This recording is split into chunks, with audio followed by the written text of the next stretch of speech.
Todd Vandermyde, good to have you back on the Illinois channel. And for those who don't know, you are a longtime lobbyist, and everyone in the Springfield Capitol would recognize that you are an expert when it comes to gun issues. And we had, as we record this, the day before, President Biden had a press conference, or at least an announcement in the Rose Garden, in which he was announcing some new restrictions on guns. So we wanted to touch base with you and get your input and thoughts on what the president is proposing. So that said, what was your overall response to, or what is your response to what the president proposed? I think the president has proposed a lot of white noise in order to make it appear that they are doing something. I think that he is being pushed by his left flank to take action on something, and it's interesting that there were 20-some executive orders as when he was vice president issued by former President Obama that didn't seem to fix the problem. And once again, I think they are reaching out to executive orders because they are stymied within the Congress about not being able to get their whole package done. And by that, I think that's where they're going. They're trying to throw things out there that make it sound like they're doing something, when in fact they're doing very little, and I'm not sure how much success they're actually going to have. I think part of their strategy may be throw something out there, do it by executive order, let the pro-gun side come in and challenge them and sue them in court, which may take years to unravel or undo. They can claim some sort of moral victory in the short term, knowing that it is unlikely that any of the current proposals are going to make it through Congress. Todd, the president had said that one of the things he wanted to do is outlaw these attachments to handguns that he said makes these handguns into a short barrel rifle. We want to treat pistols modified with stabilizing braces with the seriousness they deserve. A stabilizing brace shook in a pencil essentially makes that pistol a hell of a lot more accurate than a mini rifle. As a result, it's more lethal. You were kind enough to bring out one of your guns, and I'll bring you full screen so that you can demonstrate for us what it is the president's talking about and if you think this is a wise move or not. Yeah, so the part he's talking about is right here, which is, this is the brace. And the brace attaches on the back end of most of these pistols. And what it was designed for was for people with disabilities, that what they would do is you insert your hand through an arm, through the pistol brace, has a strap here, allows you to now cinch it down so you hold the firearm like this. It stabilizes and gives you another point to anchor the firearm. That's what this is designed to do. That's how this is designed to work. And for everybody looking, gun's empty. We checked it beforehand. But that's what this is designed to do. This is the way it's designed to work. And the individual can shoot it from this position. That's how this is supposed to work. So if you go in here, you shoot, but that's what it is. So what they don't like is they don't like the possibility that occasionally somebody might shoulder this, and that would turn it into a short-barreled rifle under their interpretation of the National Firearms Act. And by doing so, they would be evading the $200 tax stamp. And what Biden's proposing is that if people don't comply, which we're going to make an assumption here, and the assumption is that they require anything that has a brace on it like this to now be qualified as a short-barreled rifle, and therefore it requires registration under the National Firearms Act. Whether or not they waive the $200 tax stamp is a separate issue. But if you don't do that, you're now facing 10 years in jail. It's the same thing as having an illegal machine gun. you would be facing 10 years in jail, plus a $250,000 fine if you fail to register this type of firearm, if that's the change in the rules that they propose. But the problem is, ATF doesn't regulate accessories. ATF regulates firearms. And that's the problem with this. They're talking about an accessory. You add this accessory, and all of a sudden the firearm's illegal, or it qualifies under the National Firearms Act. I think you're going to have a serious problem from the standpoint that millions, and I mean millions, and there are estimates, they keep saying that there's 400 million firearms in the United States today. And there are conservative estimates that as many as 40 million of those would be AR-15s, and there may be a higher number if you start throwing in things like AK variants and other semi-auto firearms and all that stuff. So you're talking what could be more than a third to almost half of firearms that are out there could fall under the semi-auto version. But now you're talking out of, say, 40 million semi-auto rifles and whatnot, you're looking at possibly 4 to 7 million of these firearms could be in these variants that have become very popular in the last few years. And remember, it was the Obama administration that issued the ruling that said these were legal. This did not qualify as a short-barreled rifle under the National Firearms Act. And the minute they did that, people flocked out to go buy these and or build these. And with that, you've got this. So now you're talking that you could be creating, if people largely don't comply with this and say, we're not going to register, we're not going to do this, we're not paying $200, do not pass go, not happening. If they do that, you're potentially looking at 4 million people who are committing felonies across this country. For what? They own a firearm today. They're not criminals. They're legal gun owners. And by the snap of a finger like Thanos, they're now felons if they don't comply. And I think they're going to have a very, very difficult time gaining compliance. And I think that's where, so there's a legal doctrine called the Chevron Defense, which has been around for many, many years. And it has rankled the conservative side of the Supreme Court for a very long time. And it's about how much deference federal agencies are given when interpreting the law and making regulations. And in general, there's been a lot of talk about it, but largely it's been around business regulations, EPA regulations, things like that don't carry any real hefty criminal penalties.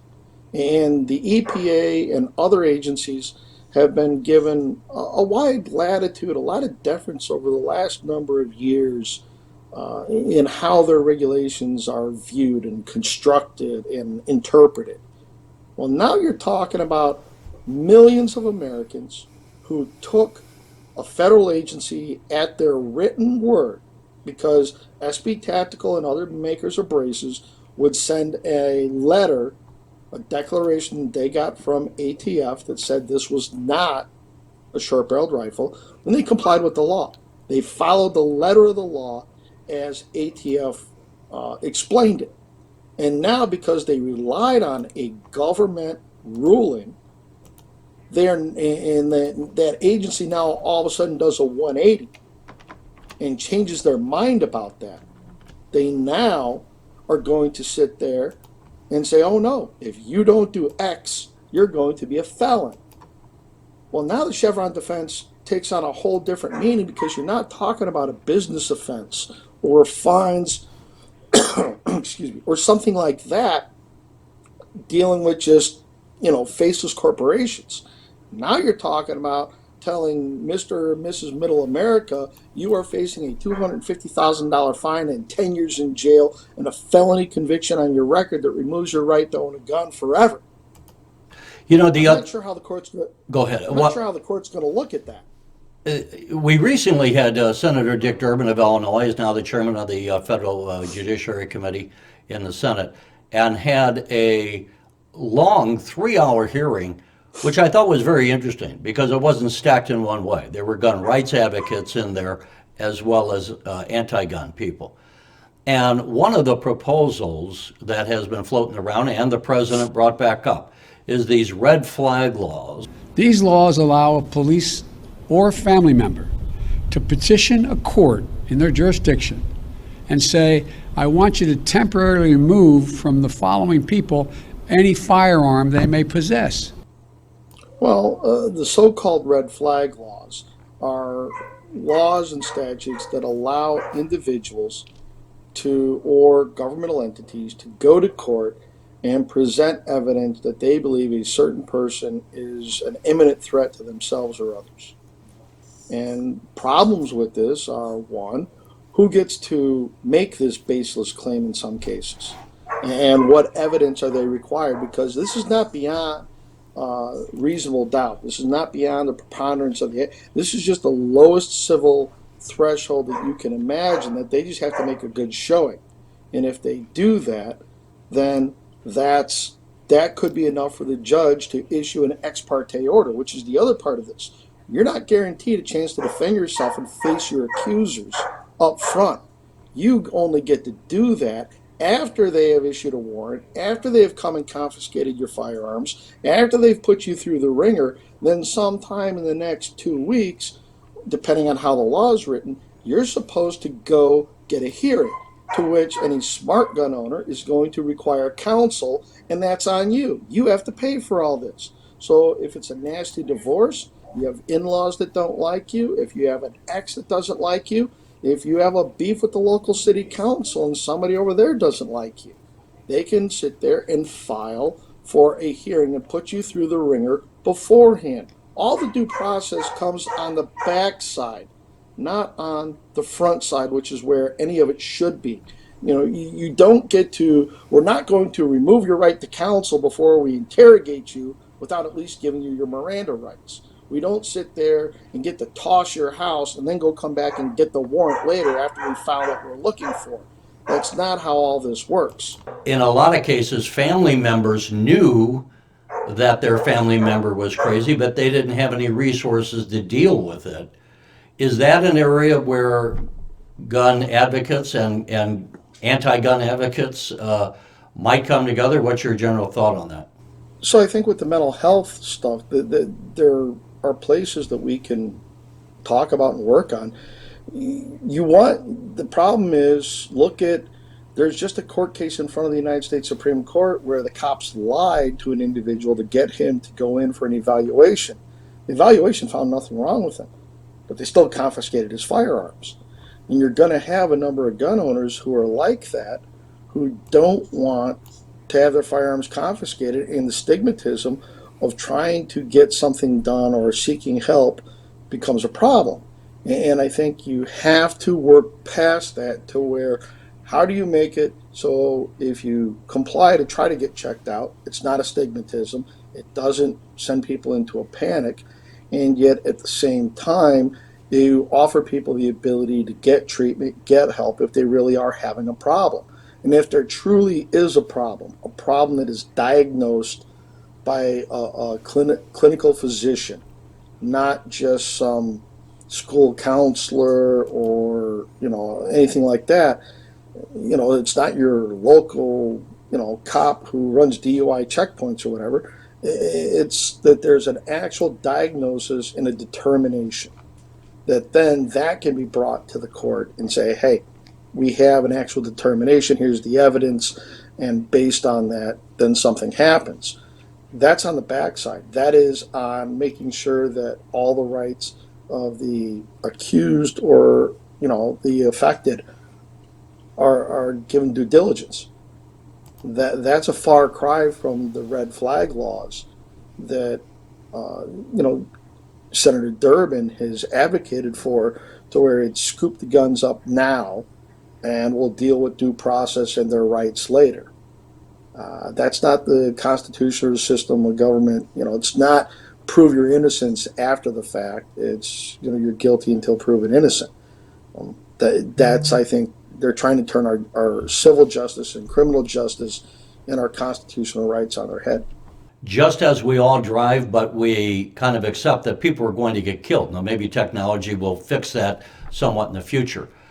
But right now, no laws are going to stop every act of gun violence that should not have taken place, number one. Number two, the police, as we often say, cannot always be there to protect you. And we have seen that time and again where gun owners have protected themselves by having guns. So the third part of this, I should say, is that we have the Second Amendment that is a constitutional right to have arms. So where we have people, maybe with the best of intentions, trying to limit access to guns, it seems to me they are sometimes acting in a political vein where they feel stymied that they really can't do much, so they look for some way to throw a bone to those advocates in the political party that want to have something done on guns. So they talk about red flag laws, and they talk about gun stocks and the like. And then they go and do other things, which maybe regulates the manufacturing of ammunition or whatever. Because from what I understand it, and I'm not a gun owner myself, but that ammunition itself has become difficult to obtain in many instances. Is that kind of, like, before we get into the ammunition, is that kind of do you see it that way? That it's like, I remember when Bobby Kennedy was shot in 1968, and there was a big push to have gun control after that. That was 50, something years ago. And here we are, and it just seems undeniable that, guns don't go out and kill people by themselves. And the interesting statistic is, I think I'm right on this, that more people are killed in the United States by knives than by guns. So the statistic is that more people are killed by feet or knives than they are by semi-automatics, the so-called assault weapons that are now the modern sporting rifle that the other side tries so diligently to ban and take away from people. Some of the most efficient tools for being able to defend oneself or hunt or do a number of things. So with this, the problem is most of us on the advocacy side of the Second Amendment believe in rights, and we believe rights are rights, and that the Second Amendment is not a second-class right, that it should be given all the deference. I will listen to somebody tell me that the Second Amendment doesn't apply to AR-15s and modern rifles like that, just as soon as they start putting all their objections down on parchment with a quill pen and mail it to me via the Pony Express. Because either the First Amendment doesn't apply to the internet, radio, television, and is limited to the printing press, the spoken word, and pen and paper, and the soapbox in the square, or it applies to modern communications. And that's what Justice Scalia wrote in the Heller decision, that just as the First Amendment applies to modern forms of communication, the Second Amendment applies to modern arms. So we start from the premise that it's a right, and it's your burden to get past the infringement on that right. And as most of the time, that's done with strict scrutiny when you're talking about freedom of speech, when you talk about the right to assemble, or any of those other things. There is a high hurdle to get past. And it's not just a passing glance of, well, this will make us safer. This makes us feel better. No, that doesn't cut it. So until the other side is willing to look at this as a right, on par with not having your home searched without a warrant, on par with your right to exercise your freedom of speech or the right to assemble, then I think there's always going to be this gulf in between us, because but it's guns. No, it's a fundamental right. It is the right that allows me to defend myself in my own home, out on the public way, or to do, and that's the biggest part of it. The Founding Fathers did not just get back from a duck hunting trip. They just got back from a revolution. And we are quick approaching the day that kicked off the American Revolution, when they sent British soldiers to confiscate the arms of the local civilian populace. That included cannons, that included munitions, that included the most evolved firearm of the day, and they were met with force by American citizens. That's what happened. They didn't write a petition. They didn't write any more letters. They didn't sit there and hold a gathering out on the public squares. They said no, and they leveled rifles at them. And that's what they did. And I don't think that the other side truly understands that their incessant activism to try and paint modern guns as assault weapons and portray them as machine guns, or to call, accurate bolt action rifles sniper rifles, or pocket rockets, or ghost guns, or whatever the made up issue catchphrase of the day is, that they keep wanting to make it harder and harder. Well, let's just take this fix the void thing for an example. For the last 2 weeks, you and I have heard nothing except that the Georgia voting law is a Jim Crow law, that it's Jim Crow 2.0, or it's the 21st century Jim Crow law. Jim Crow laws were designed to suppress freed slaves and minorities from exercising their right to vote, and to prevent them from having public gatherings and segregation. None of that exists today. But what do you think would happen if we sat there and decried, in order to vote, you had to have a set of fingerprints on file with a state agency? Because that's what they're proposing with this Fix the Void bill. The funny thing is, they also put in there, we were talking about background checks and private sales and stuff earlier. Well, now they want to force every private transaction into the hands of an FFL, into a gun dealer. Todd cannot meet Terry at his house to buy a gun, even though we both have FOID cards, even though we've gone through the waiting period and all that other, rigmarole that the state wants to put two private parties through. No, that's not good enough. We now have to take that, and we have to go to an FFL, put it in their possession, pay a transfer fee, and go through all that paperwork. Funny thing is, there are no commercial FFLs or gun dealers in the city of Chicago. So think about this in an early voting context. What do you think they would say if we said we're going to have early voting, but there's not going to be a single early voting precinct or polling place available inside the city of Chicago? You will have to go out to the suburbs in order to cast your vote. Because that's what they're doing. With this Fix the Void bill that they keep pushing, they're going to make tens of thousands of law-abiding gun owners in the city of Chicago felons, because they won't be able to legally transfer a firearm without driving out to the suburbs on 2 different occasions to find a willing FFL who's going to handle that. And I can tell you, in talking to the FFLs, that the fee that is capped at $10 in that bill, most FFLs are not going to handle the transfer. As a gun dealer myself, I will not handle that transfer for $10. Our normal fee is $35 for the amount of time it takes us to do the paperwork. And I really don't want the liability. I don't know these 2 people walking into my store. If I haven't had time to size you up and talk to you and work you through the process of buying a firearm and what your needs are, I don't want to be in the middle of that transaction. I don't want it. I don't want the liability. But think of this. Why? So it's a civil right, and it's a violation of American citizens' constitutional rights, the same way as the right to vote. And as you're saying, the same people who are decrying Georgia, asking people to have an ID to vote, are the same people that want to impose much heavier obligations on someone to execute their Second Amendment right.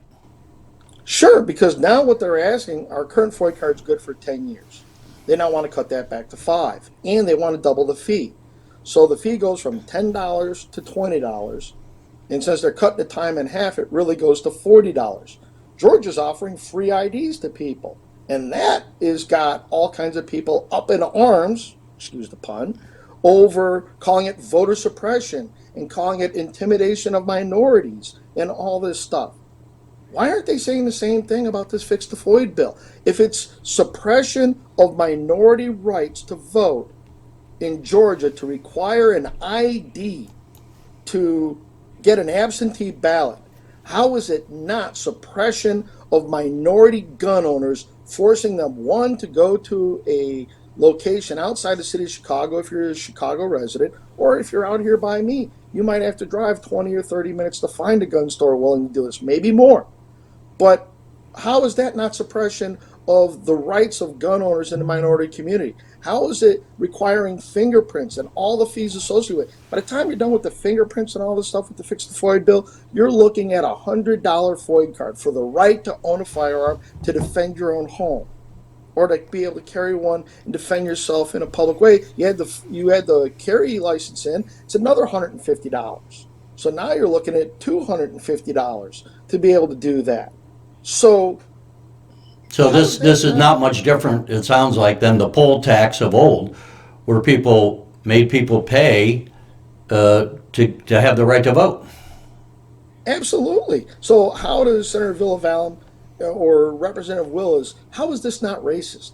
How is this not impinging upon the rights of the minorities, especially those within the city of Chicago, or the poverty stricken, or people? Now we're talking coming out of COVID. We're on what, our third stimulus check? How is this not hurting those people? In order, that now the right to own a gun is only for the well off, for the people who can travel, the people that have a car so they can drive to wherever they have to go get their fingerprints and pay those fees.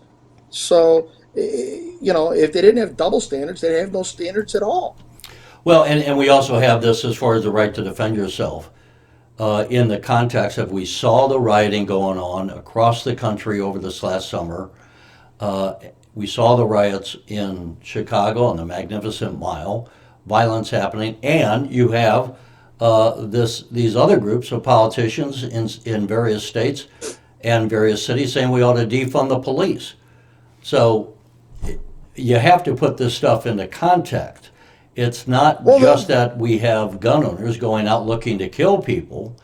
And thirdly, I think everyone would acknowledge, no matter what you do, we have laws against murder. It doesn't mean it's stopped murder. We have laws against coming into the country illegally. It certainly hasn't stopped people from coming into the country illegally.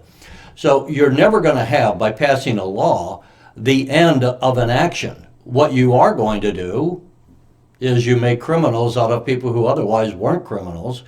You deny rights to people that should have rights under the Constitution. And they're trying to see, it seems to me, circumvent the normal process of change the Constitution if you don't like it, but you can't just ignore the law as it is. And yet we see that repeatedly of late, where people are going out, forming sanctuary cities, sanctuary states, and just ignoring the laws that they want to apply. So there you have the great hypocrisy of the left on this stuff, Terry, because it's okay to have sanctuary cities for immigration laws and to harbor illegal immigrants. But if you pass a Second Amendment sanctuary city resolution saying we're not going to adhere to whatever Joe Biden or the governor or Representative Willis put out there, no, we're not going to comply. Now you're some sort of domestic terrorist or whatever. If they didn't have double standards, they'd have no standards at all. Because for years, the left and the anti-gun groups have sat there and said, you don't need to have a gun. The cops will be there to protect you. And what were you just talking about? The defund the police movement. We saw the Chicago Police Department neutered under the riots that took place last summer. That when they were being assailed with frozen water bottles and bricks, which are nothing more than missiles and potentially deadly force objects. And with that, they were just, buildings were burned, businesses were burned, and there was no law enforcement response. You want to know why people are running out buying AR-15s and handguns? And, there are over 8 million new first-time gun owners, many of them minorities in the minority community, because they know that cops aren't going to be there to protect them. And when everything, cops show up to do two things: draw a chalk outline or write a report. And it's going to be up to you and them They understand that it's up to them to protect themselves while they're waiting, if 911 even picks up the phone and answers these days.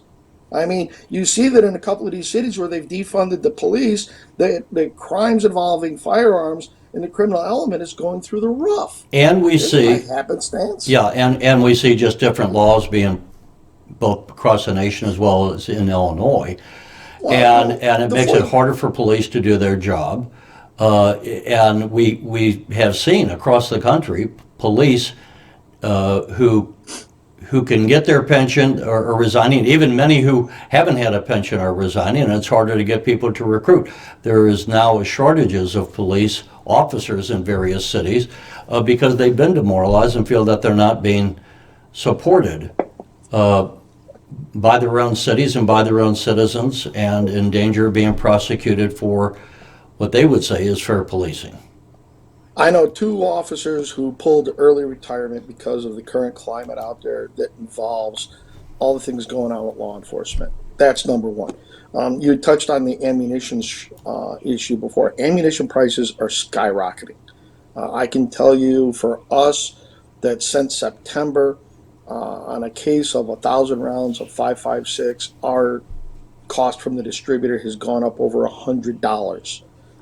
That's just, and we're a small-time dealer. We're not very big. And how many clamoring. bullets would be in a case? I mean, is that That's 1,000 rounds of ammunition. okay? The price has gone up $100 for 1,000 rounds, and that's So to so us it's like a dime more per bullet for your cost. per bullet, and that's just our cost. That's on the low end of things. We're trying to keep prices down. Why, but, why is that? Why have ammunition costs skyrocketed? It's supply and demand, and that comes from 3 places. You've got 3 different issues here.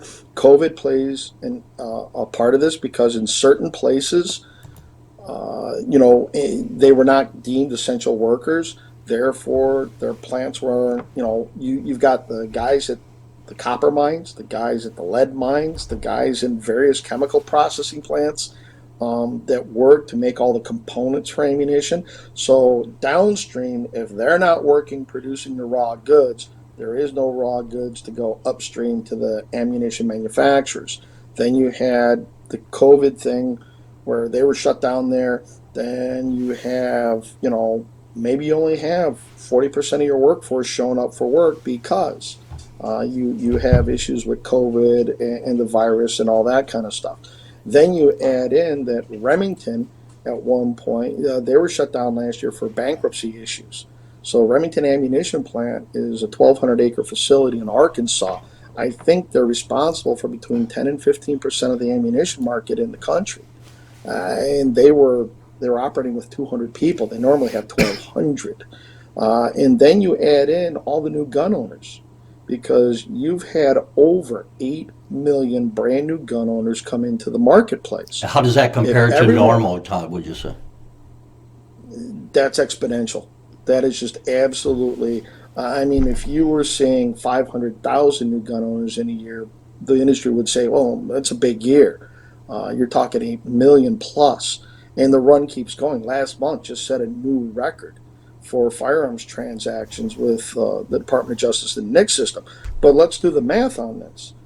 If every one of those new gun owners buys 2 boxes of ammunition for a handgun, that's 100 rounds. They buy 50 to practice and to start to become proficient, understand that firearm at the range, and they have a box to keep for self-defense. That's 800 million rounds of ammunition, almost 1 billion rounds of ammunition that was not planned for in the supply chain. And you just can't tool up another manufacturing line for ammo manufacturing with the snap of a finger. It's just not something that happens overnight. That's specialty equipment.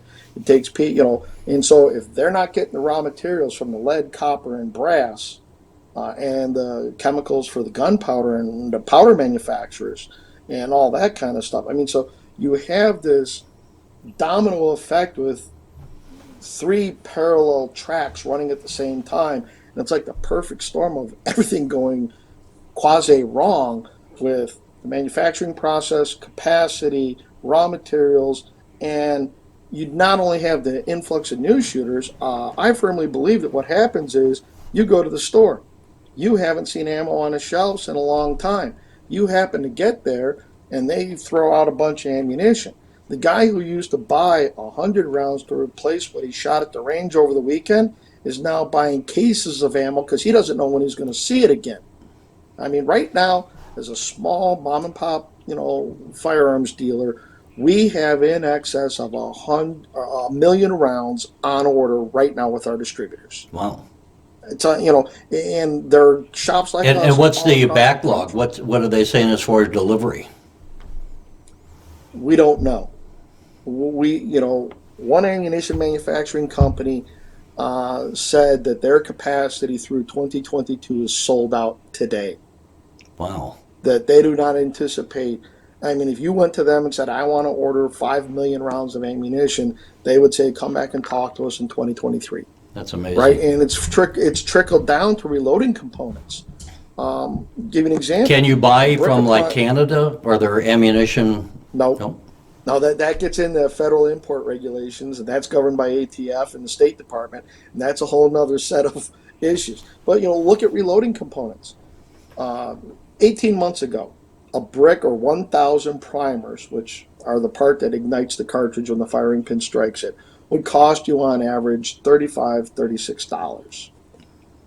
They are going online at auction for as much as $400 for that same brick of primers for small pistol primers. Wow. We've seen those. It's not uncommon. I mean, we were at a gun show last month, and the going price was $200 a brick at the gun show. Now, what caliber? You're not talking, I mean, when we talk about guns, for those who don't know, you're not talking about shotgun shells. You're talking about what kind of bullets are with 38 caliber or what? No, if you look right here, see this little center, silver disc in the center here? Yep. That is the primer. That is what the firing pin strikes. That is what makes the bullet go bang. Okay? That little primer right there, that little piece, I'm not sure, I don't think I have any loose ones here at my desk. That little piece right there is what reloaders and the manufacturers use to make their shells. There's such a demand for ammo, all the components that would be going to the market for people to make their own and hand load their own ammunition are in short supply. And it started with primers.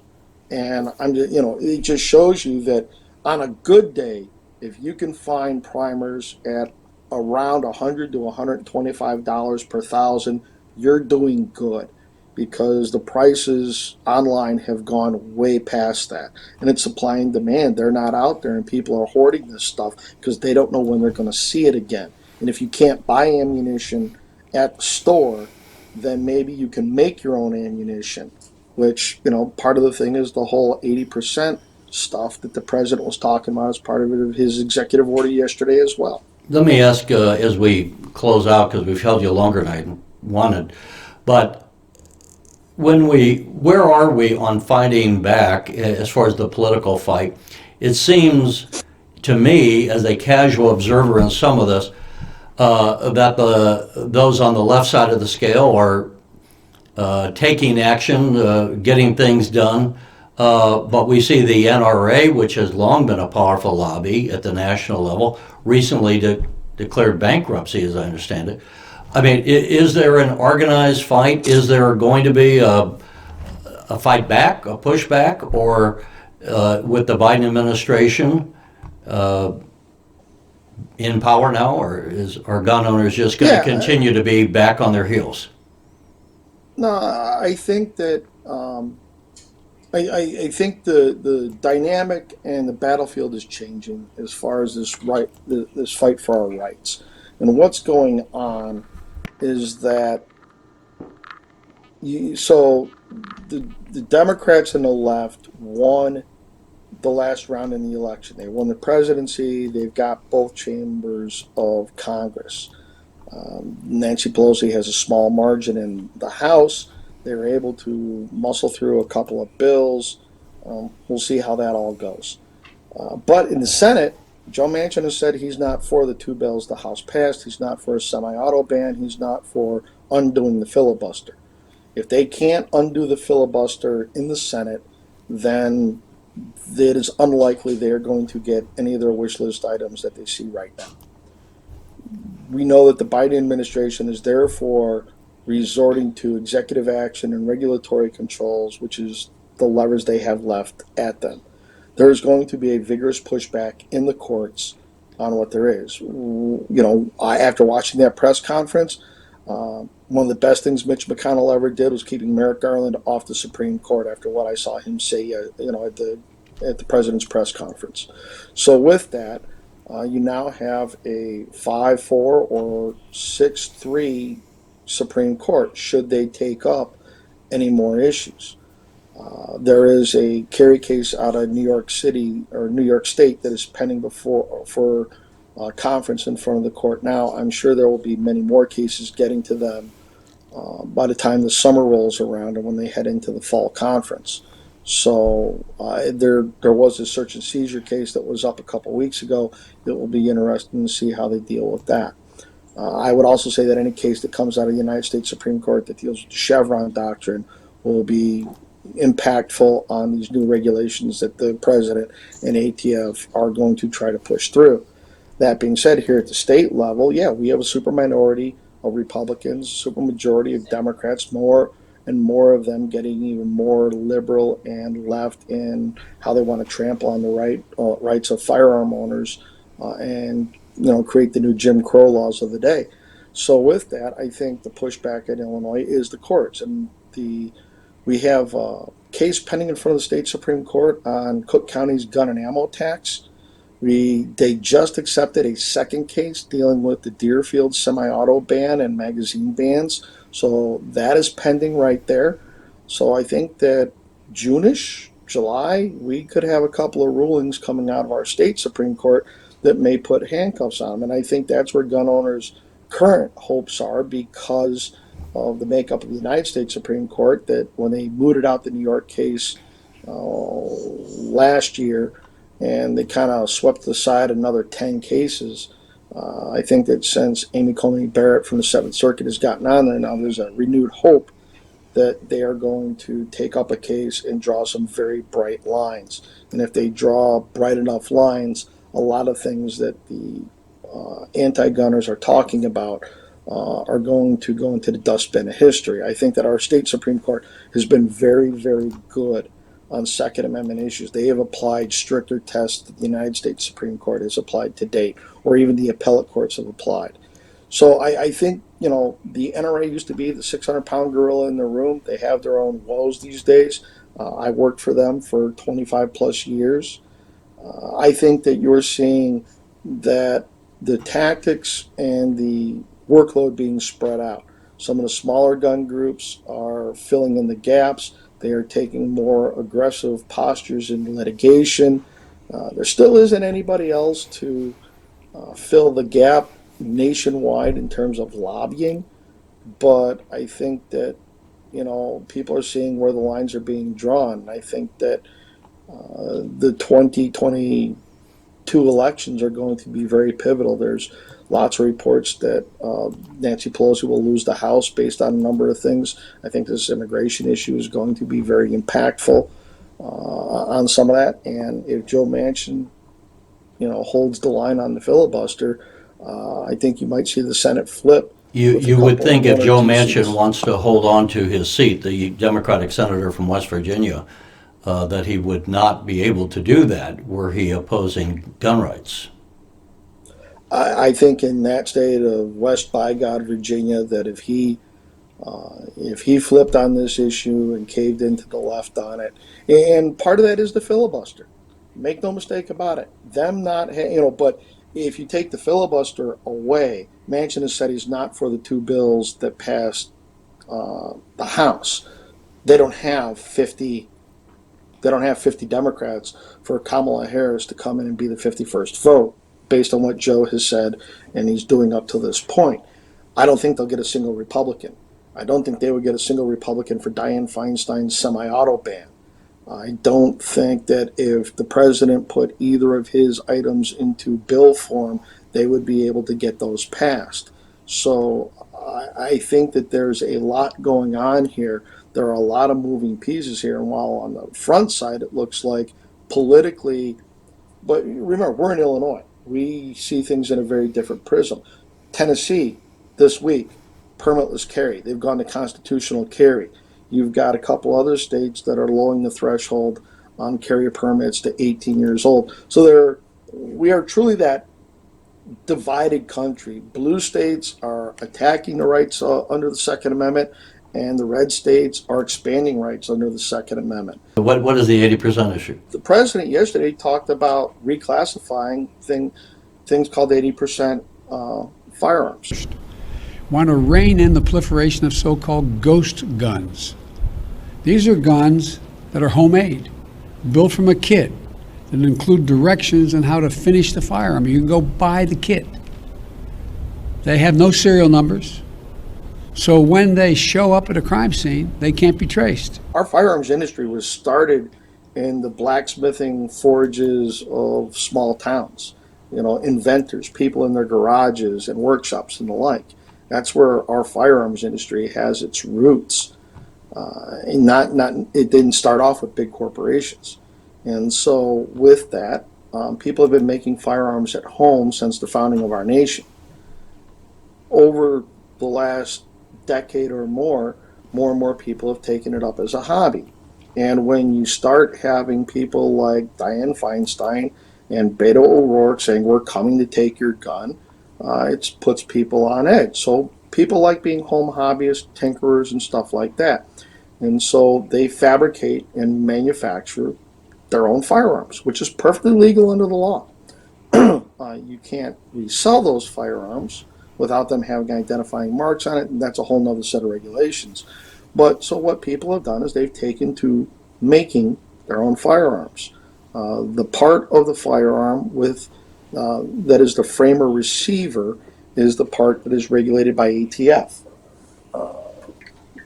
So this part here is the receiver. That is the serialized part. That is the part that is regulated by ATF. That is what you have to have a FOID card for in Illinois. If sold through a dealer, that is the part that is listed on a 4473. Now, this could be listed as, it could be a bare receiver, it could be a pistol, it could be a rifle, it could be a shotgun, depending on what configuration that goes in. But at a certain point in the manufacturing process, it turns into a firearm. At that point, ATF says it must have a serial number, it must have certain identifying marks, all the like. So, with that, this is what's deemed to be an 80%. And it got its name from the civilian world. It's not a term recognized by ATF, it's a slang term. But if you'll notice, right in here, there is no hole for the trigger group, unlike this one here. That's the hammer, that's where the trigger group goes. There's no hole for any of that to fit into. So because of that, this piece right here in front of me, this is not a firearm.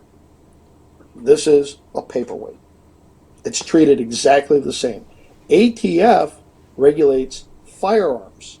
They don't regulate non-firearms. They only regulate the things that they are entrusted to regulate. This does not qualify as a firearm. There's no pocket to drop a trigger group into. Since there's no pocket to drop the trigger group into, this cannot be a firearm until it goes through another manufacturing process. And so what home hobbyists have been doing for years is they have been acquiring these, and they mill out that pocket, and they make the lower receiver to where it will be a functioning firearm. Perfectly legal if you're not a convicted felon. If you're not a prohibited person, it's perfectly legal for you to do that. And so the Biden administration and the anti-gunners think this is a workaround around the gun laws. And, you know, this is what happens. Every time they write a law and they try to do something, sooner or later somebody's going to figure out where the ends of that law are. So with this, the Biden administration is now seeking a new regulation on the regulation of these. But this is not a firearm. And so federal law says the term firearm means any weapon which will or is designed or may be readily converted to expel a projectile by the action of an explosive. This does not meet that definition. That definition is in statute. So I don't know how the Biden administration is going to convert that definition without legislation. Modern guns are not simply cast or forged anymore, but can also be made of plastic, printed on a 3D printer, or sold in self-assembly kits. I don't know how far they can really go. I don't know how far they can get to where they can regulate this. But if you want to walk back through the manufacturing process, this is what this started out as. This is just a hunk of aluminum, big old chunk of aluminum. In the manufacturing process, it then starts to take on this shape. So are they going to regulate this? Because obviously, I can't even get my finger through the trigger hole. It doesn't have the mounting hole in the back for the receiver extension. There's no magazine hole in it. There's no trigger pocket in it. There's not much. There aren't the holes in the various places for the other components. There's just one hole for a mag release. Are they going to try to regulate this? Or are they going to try to regulate this? This is the problem that they have with this, because they've already set these definitions into the statute. And they're not talking about changing the statute. They're talking about trying to change this by executive action or by a regulatory matter, by a rule change within ATF. Sorry, my throat's getting a little dry. So with this, I don't know how they're going to do that legally. And I think they open themselves up to a very big court challenge. And again, this is going to roll back to that Chevron doctrine. How widely does an agency get to interpret a statute? There's a lot of case law about what constitutes a firearm and what doesn't constitute a firearm.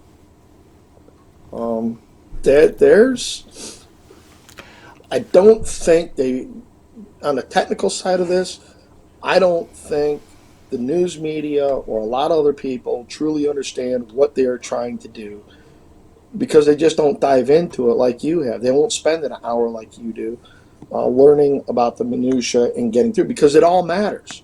If you're going to tell somebody that this will now get you 10 years in prison, they have to be able to justify that. And I'm not sure the courts are going to go along just willy-nilly with this. I mean, you have the Ninth Circus. Trump almost got that even split with the makeup of the court. But, I mean, you're talking about upending everything that the Gun Control Act of 1968 put down on paper. What are we at? Almost 60 years worth? Yeah, if you're is not just about guns, because it gets in the whole area of what are the legal things that the government can do, and how are we going to be violating the rights of citizens, and are we opening up a Pandora's box if we say, well, the government has good intentions, so they can skirt the law, they can skirt the limitations on their power, and we're going to try to go around it with executive orders and the rest. And then we no longer have, as I say, we are a nation of laws. Well, we have been, but not necessarily if we're going to have an administration and courts that would look the other way for political purposes. Well, and that's part of this Delaware case that was before the Supreme Court, trying to get a new community standard in for where you don't need a warrant to enter a home. And so while we talk about Chevron and things like this, think about if they can redefine this to be a firearm, to be the same as this, then what other agency is going to expand whatever rule they have to encompass more ground without the legislative intent of Congress? That's where this becomes dangerous. Well outside the realm of firearms. You can say, but it's a gun. And that's the hue and cry of the anti-gunners, that they think that they're morally superior position on trying to, if it saves one life, is the answer to everything. No, it's not. Rights are rights.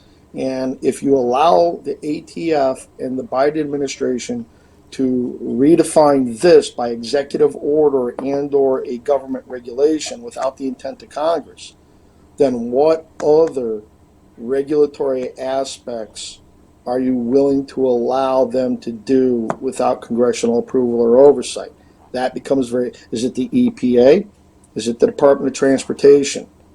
Is it Homeland Security? Is it Customs and Border?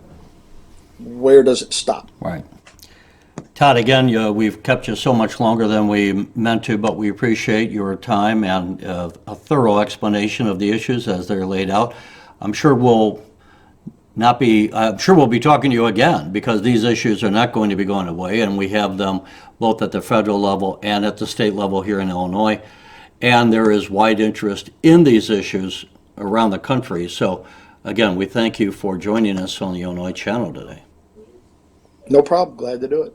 Thanks for watching, and if you haven't already, please consider subscribing to our channel. And while you're at it, please leave us a comment. Thank you for watching.